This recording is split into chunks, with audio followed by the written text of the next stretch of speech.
মা তুমি Jim Corbett national পাৰ্কৰ ষ্টৰিটো জানানে? শুনিছিলোঁ কিন্তু ইমান ভালকে নাজানো কোৱাচোন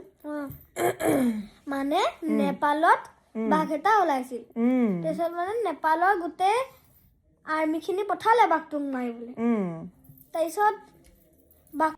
তাৰপিছত মানে নেপালৰ গোটেই আৰ্মিখিনি বাঘটোক ধৰিবলৈ গ'লে তাৰপিছত বাঘটো ইমান চৈতান আছিল বাঘটোৱে মানে এটা আৰ্মিক মাৰিহে পেলালে তাৰপিছত মানে নোৱাৰি পেলাই গুচি গ'ল তাৰপিছত নদী এখন আছিল সেই নদীখনেদি মানে খেদাই দিলে আমাৰ ভাৰতলৈ ভাৰতত আহি পেলাই গোটেই বাঘটোলে 400 মানুহক খালে তাৰপিছত মানে জিম কৰবেটক মাতা হ'ল আৰু মানে তেতিয়া মাতিছে মানে এজনী ছোৱালীক খাইছিল তাৰ নামটো প্ৰেমিকা দেৱী আছিলে সেই ছোৱালীজনীক মানে খাইছিল জিম কৰবেটে বচাব আহিলে বাঘটো বিচাৰি নাপালে তাৰপিছত তাই সেই মানুহটো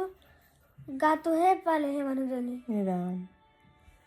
সেই মানুহজনী 16 years আছিলে ছোৱালী মানে আৰু ছোৱালী তাৰপিছত জিম কৰবেটে আহিলে তাৰপিছত কেইদিনমান থাকিলে তাতে তাৰপিছত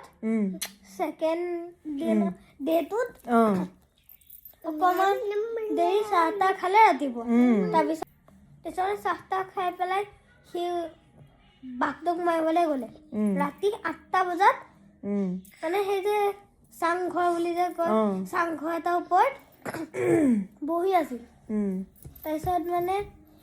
গম পাইছে কি জিম কৰবেটে কিবা এটা বাঘ গোন্ধ আহিছে ওচৰৰ পৰা আৰু তলত মানে ছাগলীবিলাক মানে লৈ গৈছে মানে এটা মানুহে তাৰপিছত মানে এটা ছাগলীক খাবলৈ আহিলে তাৰপিছত জিম কৰবেটে ইফালে চাইছে এনেকে তাৰপিছত আহি পেলাই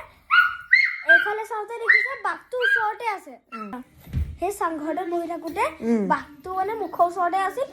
জিম কৰবেটে বন্দুকটো 3টা গুলি আছিল লগে লগে ৰাইফলটো অন কৰিলে আৰু